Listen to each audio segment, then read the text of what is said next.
Hi friends, please subscribe my channel. ಚೀಫಾ ಮುಲಾಂಗ್ನ ಕೇಳ್ತಾಳೆ, ನೀನು ಯಾರು ಅಂತ. ಆದರೆ ಅವನು ಏನನ್ನು ಮಾತಾಡ್ದಲ್ಲೇ ಯೋಚನೆ ಮಾಡ್ತಾ ನಿಂತಿರ್ಬೇಕಾದ್ರೆ ಅವಳೇ ಅನ್ಕೋತಾಳೆ, ದಾಶಿಯ ಸ್ಟೇಟ್ನ ಗಾರ್ಡ್ ಅಂತ. ಮುಖನ ಕವರ್ ಮಾಡ್ಕೊಂಡಿರ್ತಾನೆ. ಅವನೇ ಇವನು ಅಂತ ತಿಳ್ಕೊಂಡವಳಿಗೆ ತುಂಬಾನೇ ಖುಷಿ ಆಗುತ್ತೆ. ಮುಲಾಂಗ್ನ ಹಗ್ ಮಾಡ್ಕೋತಾಳೆ. ಅವಳು ಹೇಳ್ತಾಳೆ, ಕೊನೆಗೂ ದಾಶಿಯ ಸ್ಟೇಟ್ನ ಒಬ್ಬ ವ್ಯಕ್ತಿನಾದ್ರೂ ಸಿಕ್ಕಿದ್ರಲ್ಲ. ಆಗ ಮುಲಾಂಗ್ ಕೂಡ ಸುಳ್ಳು ಹೇಳ್ತಾನೆ, ಹೌದು ನಾನೇ ಅವನು. ಅವತ್ತು ನಿಮ್ಮನ್ನ ಬಚಾವ್ ಮಾಡೋದಿಕ್ಕೆ ಅಂತ ಬಂದಾಗ ಮುಲಾಂಗ್ ಲಿಯೋಜನ್ ಇಬ್ರು ಕೂಡ ನನ್ನ ಜೊತೆ ಫೈಟ್ ಮಾಡ್ಬೇಕಾದ್ರೆ ನನ್ನ ಪ್ರಜ್ಞೆ ತಪ್ಪಿಸಿದ್ರು. ನನಗೆ ಪ್ರಜ್ಞೆ ಬಂದಾಗ ಕಣ್ಬಿಟ್ಟು ನೋಡಿದ್ರೆ ನಾನು ಬೀಚ್ ಸಿಟಿಲಿದ್ದೆ.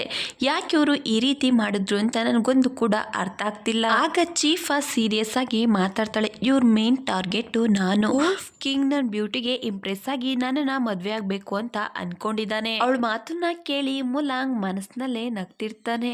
ಚೀಫಾ ಕೇಳ್ತಾಳೆ, ನೀನ್ ಯಾವತ್ತಾದ್ರೂ ವೂಲ್ಫ್ ಕಿಂಗ್ ನ ನೋಡಿದ್ಯಾ? ತುಂಬಾ ರೂಡು ಮಾನಿಸ್ಟರ್ ತರ ಇದ್ದಾನೆ ನೋಡೋದಿಕ್ಕೆ. ಆಗ ಮುಲಾಂಗ್ ಹೇಳ್ತಾನೆ, ನೋಡಿದೀನಿ. ನನ್ನ ಫೈಟಿಂಗ್ ಸ್ಕಿಲ್ಗೆ ಇಂಪ್ರೆಸ್ ಆಗಿ ಪ್ಯಾಲೇಸ್ಗೆ ಗಾರ್ಡ್ ಮಾಡಿದ್ದಾರೆ. ನೀನ್ ತಿಳ್ಕೊಂಡಷ್ಟೇನು ಕೆಟ್ಟವನಲ್ಲ. ಆಗ ಚೀಫಾ ಹೇಳ್ತಾಳೆ, ಈಗ ಅದು ಇಂಪಾರ್ಟೆಂಟ್ ಅಲ್ಲ. ನಾವಿಲ್ಲಿಂದ ದಾಶಿಯ ಸ್ಟೇಟ್ಗೆ ಹೇಗ್ ಹೋಗ್ಬೇಕು ಅಂತ ಯೋಚನೆ ಮಾಡ್ಬೇಕು. ಅದಕ್ಕೆ ಯಾವ್ದಾದ್ರು ಒಂದು ದಾರಿನ ಹುಡುಕ್ತೀನಿ. ನೀನು ನನ್ನ ಜೊತೆ ಇರ್ಬೇಕು. ನಾವು ದಾಶಿಯ ಸ್ಟೇಟ್ಗೆ ಹೋದ್ಮೇಲೆ ನಮ್ ಚಿಕ್ಕಪ್ಪನ್ಗೆ ಹೇಳಿ ನಿನಗೆ ಬಹುಮಾನ ಕೊಡಿಸ್ತೀನಿ. ಅವಳ ಮಾತ್ ಕೇಳಿ ಮುಲಾಂಗ್ ಮನಸ್ಸಿನಲ್ಲೇ ನಗ್ತಿರ್ತಾನೆ. ಅಲ್ಲಿಗೆ ಲಿಯೋಜಿನ್ ಕೂಡ ಚೀಫಾನ ಹುಡುಕ್ತಾ, ಪ್ರಿನ್ಸಸ್ ನೀವು ಎಲ್ಲಿದ್ದೀರಾ ಅಂತ ಕೂಗ್ತಿರ್ತಾನೆ. ಅದನ್ನ ಮುಲಾಂಗ್ ಕೇಳಿಸ್ಕೊಂಡು ಚೀಫಾ ಕೈ ಇಟ್ಕೊಂಡು ಅಲ್ಲಿಂದ ಕರ್ಕೊಂಡು ಹೋಗ್ತಾನೆ. ನೆಕ್ಸ್ಟ್ ಸೀನಲ್ಲಿ ಚೀಫಾ ವಾಪಸ್ ಪ್ಯಾಲೇಸ್ ಬರ್ತಾಳೆ. ಆಂಕ್ಷಿ ಗಾಬರಿಯಿಂದ, ಪ್ರಿನ್ಸಸ್ ನೀವು ಎಲ್ಲೋಗಿದ್ರಿ ಅಂತ ಕೇಳ್ತಾಳೆ. ಆಗ ಚೀಫಾ ಹೇಳ್ತಾಳೆ, ವಾಕ್ ಹೋಗಿದೆ ಅಂತ. ಮತ್ತೊಂದ್ ಕಡೆ ಮುಲಾಂಗ್ ಲಿಯೋಜನ್ಗೆ ಹೇಳ್ತಾನೆ, ಇವತ್ತಿಂದ ನೀನು ಚೀಫಾ ಮುಂದೆ ನನ್ನನ್ನ ಕಿಂಗ್ ಅಂತ ಕರಿಬಾರ್ದು, ಬದಲಾಗಿ ಶಿಯೋಂಗ್ ಅಂತ ಕರಿಬೇಕು. ಯಾಕಂದ್ರೆ ಚೀಫಾಗೆ ನನ್ನ ಐಡೆಂಟಿಟಿ ಬಗ್ಗೆ ಗೊತ್ತಿಲ್ಲ. ಅವಳು ಅನ್ಕೊಂಡಿದ್ದಾಳೆ ನಾನು ದಾಶಿಯ ಸಿಟಿನ ಗಾರ್ಡ್ ಅಂತ. ಲಿಯೋಜನ್ ಅವನ ಮಾತ್ಗೆ ಒಪ್ಕೋತಾನೆ. ಡೇ ಟೈಮ್ ಅಲ್ಲಿ ಮುಲಾಂಗ್ ನ ಚೀಫಾ ಮುಂದೆ ಶಿಯೋಂಗ್ ಅಂತ ಕರಿತೀನಿ ಅಂತ ಹೇಳ್ತಾನೆ. ಯಾಕಂದ್ರೆ ಚೀಫಾನ ಇಂಪ್ರೆಸ್ ಮಾಡೋದಕ್ಕೆ ಇದೊಂದೇ ದಾರಿ ಇರೋದು. ಮತ್ತೊಂದ್ ಕಡೆ ಚೀಫಾ ಪೂರ್ತಿ ಬೀಚ್ ಸಿಟಿಯ ಮ್ಯಾಪ್ ಅನ್ನ ಬಿಡಿಸಿರ್ತಾಳೆ. ಯಾಕಂದ್ರೆ ಹೇಗಾದ್ರೂ ಮಾಡಿ ಇಲ್ಲಿಂದ ತಪ್ಪಿಸ್ಕೊಂಡು ಹೋಗ್ಬೇಕು ಅಂತ. ಅಷ್ಟರಲ್ಲಿ ಅಲ್ಲಿಗೆ ಆಂಕ್ಷಿ ಬರ್ತಾಳೆ. ಅವಳನ್ನ ನೋಡ್ತಿದ್ದಾಗೆ ಮ್ಯಾಪ್ ಅನ್ನ ಬಚ್ಚಿಟ್ಕೋತಾಳೆ. ಆಂಕ್ಷಿ ಚೀಫಾಗಾಗಿ ಊಟ ಮಾಡೋದಿಕ್ಕೆ ಅಂತ ತರಕಾರಿನ ತಗೊಂಡ್ ಬಂದಿರ್ತಾಳೆ. ಚೀಫಾ ಊಟ ಮಾಡೋದಿಕ್ಕೆ ಅಂತ ಹೋಗ್ತಾಳೆ. ತರಕಾರಿನ ನೋಡಿ ಅವಳಿಗೆ ಶಾಕ್ ಆಗುತ್ತೆ. ಯಾಕಂದ್ರೆ ಅವಳು ಮಟನ್ ತಿಂತಿರ್ತಾಳೆ. ಆಂಕ್ಷಿನ ಕೇಳ್ತಾಳೆ, ಇಲ್ಲಿನ ಜನಗಳೆಲ್ಲ ಇದೇ ರೀತಿ ಊಟ ಮಾಡ್ತೀರಾ ಅಂತ. ಆಗ ಆಂಕ್ಷಿ ಹೇಳ್ತಾಳೆ, ಹೌದು, ಬೀಚ್ ಸಿಟಿಲಿ ಇರೋರೆಲ್ಲ ವೆಜಿಟೇರಿಯನ್. ಅವಳು ಮಾತ್ ಕೇಳಿ ಜೋರಾಗಿ ಅಳೋದಿಕ್ಕೆ ಶುರು ಮಾಡ್ತಾಳೆ. ಮನಸ್ಸಿನಲ್ಲೇ ಯೋಚನೆ ಮಾಡ್ತಾಳೆ, ನಾನು ಆದಷ್ಟು ಬೇಗ ಇಲ್ಲಿಂದ ಹೋಗ್ಬೇಕು ಅಂತ.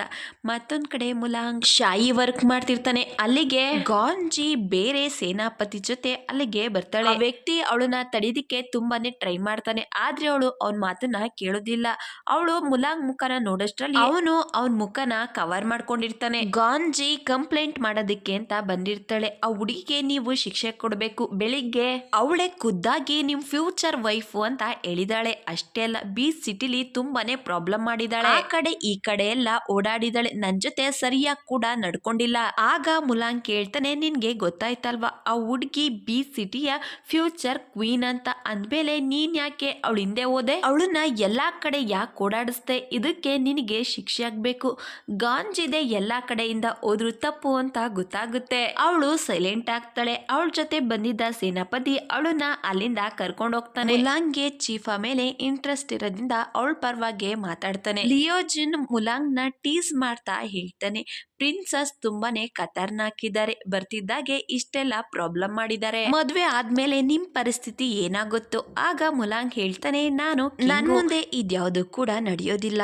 ಆದ್ರೆ ಲಿಯೋಜನ್ ಅವನ್ ಮಾತ್ ಕೇಳಿ ಸ್ಮೈಲ್ ಮಾಡ್ತಾನೆ. ನೆಕ್ಸ್ಟ್ ಡೇ ಮುಲಾಂಗ್ ಲಿಯೋಜನ್ ಜೊತೆ ಚೀಫಾ ಮುಂದೆ ಬಂದು ನಿಂತ್ಕೋತಾನೆ. ಅವಳಿಗೆ ಪರಿಚಯ ಮಾಡ್ಕೊಡ್ತಾನೆ. ಇವನ ಹೆಸರು ಶಿಯೋಂಗ್. ಇವತ್ತಿಂದ ಇವನು ನಿಮ್ ಜೊತೆಲೆ ಇದ್ದು ನಿಮ್ಮನ್ನ ನೋಡ್ಕೋತಾನೆ.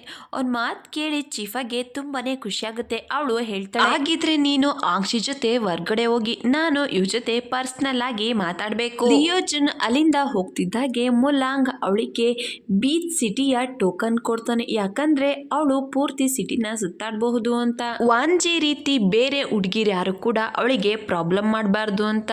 ಆ ಟೋಕನ್ ನೋಡಿ ಅವಳಿಗೆ ಖುಷಿ ಆಗುತ್ತೆ. ಆದ್ರೆ ಆ ಟೋಕನ್ ಬೀಚ್ ಸಿಟಿ ಒಳಗಡೆ ಮಾತ್ರ ನಡೆಯೋದು.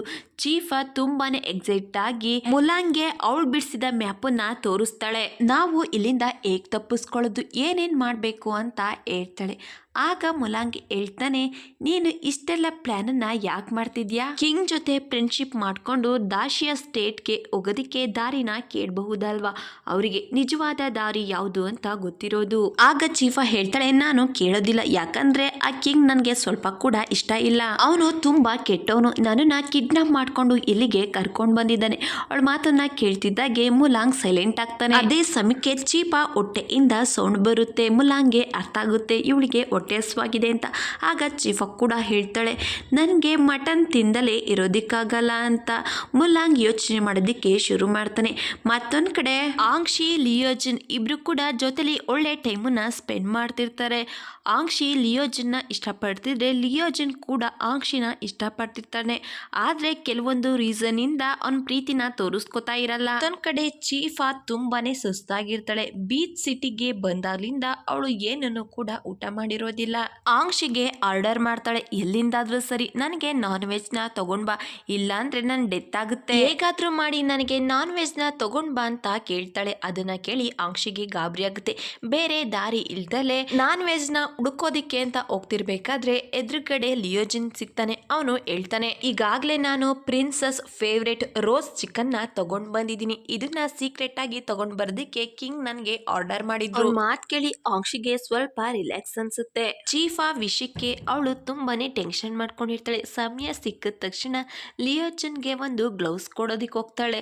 ಅದನ್ನ ಅವಳೇ ಖುದ್ದಾಗಿ ತಯಾರು ಮಾಡಿರ್ತಾಳೆ. ಅದನ್ನ ನೋಡಿ ಅವನಿಗೆ ಖುಷಿ ಆಗುತ್ತೆ, ಇಂಪ್ರೆಸ್ ಕೂಡ ಆಗ್ತಾನೆ. ಆದ್ರೆ ರೂಢಾಗಿ ಮಾತಾಡ್ತಾನೆ, ಇದು ನನಗೆ ಅವಶ್ಯಕತೆ ಇಲ್ಲ, ನೀನೇ ಇಟ್ಕೋ ಅಂತ ಹೇಳಿ ಅಲ್ಲಿಂದ ಹೊರಟೋಗ್ತಾನೆ. ಮತ್ತೆ ಆಂಕ್ಷಿಗೆ ಬೇಜಾರಾಗುತ್ತೆ, ಯಾಕೆ ನನ್ನ ಜೊತೆ ಇವರು ರೂಢಾಗಿ ನಡ್ಕೋತಾರೆ ಅಂತ. ಮತ್ತೊಂದ್ ಕಡೆ ಮೂಲ ಲಿಯೋಜನ್ ತಗೊಂಡ್ ಬಂದಿದ್ದ ಚಿಕನ್ ನ ತಗೊಂಡು ಆಂಕ್ಷಿ ಹತ್ರ ಬರ್ತಾನೆ. ಅದನ್ನ ನೋಡಿ ಅವಳಿಗೆ ತುಂಬಾನೇ ಖುಷಿ ಆಗುತ್ತೆ. ಅವಳು ಕೇಳ್ತಾಳೆ, ಇದನ್ನ ನೀನು ಎಲ್ಲಿ ತಗೊಂಡ್ ಬಂದೆ? ಬೀಚ್ ಸಿಟಿಯಲ್ಲಿ ಎಲ್ರು ಕೂಡ ವೆಜಿಟೇರಿಯನ್. ಆಗ ಮುಲಾಂಗ್ ಹೇಳ್ತಾನೆ, ಪ್ರಿನ್ಸಸ್, ನಾನು ನಿಮ್ಗಾಗಿ ಸ್ಪೆಷಲ್ ಆಗಿ ಹುಡಿಕೊಂಡು ತಗೊಂಡ್ ಬಂದಿದ್ದೀನಿ. ಚೀಪ ಖುಷಿಯಾಗಿ ಅದನ್ನ ಎಕ್ಸೆಪ್ಟ್ ಮಾಡ್ಕೋತಾಳೆ. ಮುಲಾಂಗ್ನು ಕೂಡ ಅವಳ ಪಕ್ಕ ಕೂತ್ಕೊಳ್ಳೋದಿಕ್ಕೆ ಹೇಳ್ತಾಳೆ. ಅವಳ ಪ್ರಕಾರ ಅವರಿಬ್ರು ದಾಶಿ ಸ್ಟೇಟ್ ಸೇರಿದವರು, ಅದರಿಂದ ಆರಾಮಾಗಿ ಚಿಕನ್ ತಿನ್ಬಹುದು ಅಂತ. ಆಗ ಮುಲಾಂಗ್ ನನಗೆ ಬೇಡ ಅಂತ ಹೇಳ್ತಾನೆ. ಆದ್ರೆ ಚೀಫ ಫೋರ್ಸ್ಫುಲಿ ಅವನಿಗೆ ಚಿಕನ್ ಕೊಡೋದಿಕ್ಕೆ ಅಂತ ಹೋಗ್ತಾಳೆ. ಆ ಸಮಯದಲ್ಲಿ ಚಿಕನ್ ಅವನ್ ತುಟಿಗಾಗುತ್ತೆ. ಅದನ್ನ ವರ್ಸೋದಿಕ್ಕೆ ಅಂತ ಅವನಿಗೆ ತುಂಬಾನೇ ಕ್ಲೋಸ್ ಆಗ್ತಾಳೆ. ಇಬ್ರು ಕೂಡ ಒಬ್ರು ಮುಖನ ಒಬ್ರು ನೋಡ್ತಿರ್ತಾರೆ. ಇದಾದ್ಮೇಲೆ ಚೀಫ ಮತ್ತೆ ಡಿಮ್ಯಾಂಡ್ ಮಾಡೋದಕ್ಕೆ ಶುರು ಮಾಡ್ತಾಳೆ, ನನ್ಗೆ ಕುಡಿಯೋದಿಕ್ಕೆ ವೈನ್ ಬೇಕು ಅಂತ. ಆಗ ಮುಲಾಂಗ್ ಹೇಳ್ತಾನೆ, ಇದು ಸಾಧ್ಯನೇ ಇಲ್ಲ, ಯಾಕಂದ್ರೆ ಇಲ್ಲಿನ ಜನಗಳೆಲ್ಲ ತುಂಬಾನೇ ಸೆನ್ಸಿಟಿವ್ ಇದ್ದಾರೆ. ಯಾಕಂದ್ರೆ ಅವರು ಸ್ವಲ್ಪ ಡ್ರಿಂಕ್ ಮಾಡಿದ್ರು ಔಟ್ ಆಫ್ ಕಂಟ್ರೋಲ್ ಆಗ್ತಾರೆ. ಅದನ್ನ ಕೇಳಿ ಚೀಫಾಗೆ ತುಂಬಾನೇ ಖುಷಿ ಆಗುತ್ತೆ. ಈ ಸಮಯನ ನಾನು ಸರಿಯಾಗಿ ಉಪಯೋಗಿಸ್ಕೋತೀನಿ, ಅವರು ಡ್ರಿಂಕ್ ಮಾಡೋದ್ರೆ ಅಲ್ವಾ ಸತ್ಯ ಹೇಳೋದು. ಅದನ್ನ ಕೇಳಿಸ್ಕೊಂಡು ಮುಲಾಂಗ್ ಚೀಫನ ನೋಡ್ತಿರ್ತಾನೆ. ಆಗಳು ಹೇಳ್ತಾಳೆ, ನನ್ನ ಹತ್ರ ಒಂದು ಐಡಿಯಾ ಇದೆ ಅಂತ ಹೇಳಿ ಮುಲಾಂಗ್ ಕಿವಿ ಹತ್ರ ತುಂಬಾನೇ ಕ್ಲೋಸ್ ಆಗಿ ಹೋಗಿ ಐಡಿಯಾ ಹೇಳೋದಕ್ಕೆ ಶುರು ಮಾಡ್ತಾಳೆ. ಅದರಿಂದ ಅವನಿಗೆ ಅನ್ಕಂಫರ್ಟಬಲ್ ಫೀಲ್ ಆಗ್ತಿರುತ್ತೆ. ಅವನ ಹಾರ್ಟ್ ಬೀಟು ತುಂಬಾನೇ ಜೋರಾಗಿ ಒಡ್ಕೊಳ್ಳೋದಕ್ಕೆ ಶುರುವಾಗುತ್ತೆ. ಬೇಗ ಎದ್ದು ದೂರ ನಿಂತ್ಕೊಂಡು ಹೇಳ್ತಾನೆ, ನಿಮ್ಗೆ ವೈನ್ ಅಲ್ವಾ ಬೇಕಾಗಿರೋದು, ಅದನ್ನ ಎಲ್ಲಿಂದಾದ್ರೂ ಹುಡಿಕೊಂಡು ತಗೊಂಡ್ ಬರ್ತೀನಿ ಅಂತ ಹೇಳಿ ಅಲ್ಲಿಂದ ಹೊರಟೋಗ್ತಾನೆ. ಲಿಯೋಜಿನ್ ಮುಲಾಂಗ್ ಇಬ್ರು ಕೂಡ ದಾಶಿಯ ಸ್ಟೇಟ್ಗೆ ಹೋಗೋ ದಾರಿಗೆ ಬರ್ತಾರೆ. ಆಗ ಲಿಯೋಜಿನ್ ಹೇಳ್ತಾನೆ, ವೈನ್ ತಗೊಂಡ್ ಬರೋದಿಕ್ಕೆ ಅಂತ ಡೋರಿನ ಓಪನ್ ಮಾಡ್ಬೇಕಾ, ಇದು ನಿಮಗೆ ಸೇಫ್ ಅಲ್ಲ. ಆಗ ಮುಲಾಂಗ್ ಹೇಳ್ತಾನೆ, ಅದೇನೇ ಆಗ್ಲಿ ವೈನನ್ನ ತಗೊಂಡ್ ಬರ್ಬೇಕು ಅಂತ ಹೇಳಿ ಡೋರಿನ ಓಪನ್ ಮಾಡ್ತಾನೆ.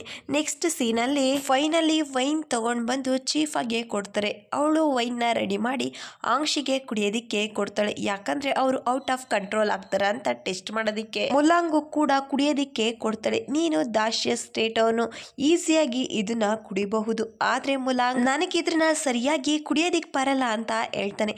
ಆದ್ರೆ ಚೀಫ ಅವನ ಮಾತನ್ನ ಕೇಳೋದಿಕ್ಕೆ ರೆಡಿ ಇರೋದೇ ಇಲ್ಲ. ಅದರಿಂದ ಅವನು ಕೂಡ ಕುಡಿತಾನೆ. ಆಂಕ್ಷಿ ಒಂದ್ ಗ್ಲಾಸನ್ನ ಕುಡಿತಿದ್ದಾಗೆ ಔಟ್ ಆಫ್ ಕಂಟ್ರೋಲ್ ಆಗ್ತಾಳೆ. ಇದರಿಂದ ಗೊತ್ತಾಗುತ್ತೆ ಬೀಚ್ ಸಿಟಿಯ ಜನ ಸರಿಯಾಗಿ ಡ್ರಿಂಕ್ ಮಾಡೋದಿಕ್ಕಾಗಲ್ಲ ಅಂತ. ಮುಲಾಂಗ್ ಕೂಡ ಔಟ್ ಆಫ್ ಕಂಟ್ರೋಲ್ ಆಗಿರ್ತಾನೆ. ಚೀಫ ಅವನಿಗೆ ಬೇರೆ ಬೇರೆ ರೀತಿ ಕಾಣಿಸ್ತಾ ಇರ್ತಾಳೆ. ಅವನನ್ನ ನೋಡಿ ಕೇಳ್ತಾಳೆ, ನೀನು ದಾಶಿಯ ಸ್ಟೇಟ್ ಅವನು, ಈ ರೀತಿ ಔಟ್ ಆಫ್ ಕಂಟ್ರೋಲ್ ಆಗೋದಿಕ್ಕೆ ಹೇಗ್ ಸಾಧ್ಯ? ಮುಲಾಂಗ್ ಚೀಫ ಮೇಲೆ ಬಿದ್ದೋಗ್ತಾನೆ. ಅವನು ಆ ರೀತಿ ಮಾಡಿದ್ರಿಂದ ಅವಳಿಗೆ ಶಾಕ್ ಆಗುತ್ತೆ. Thank you for watching. Like ಮಾಡಿ, ಶೇರ್ ಮಾಡಿ.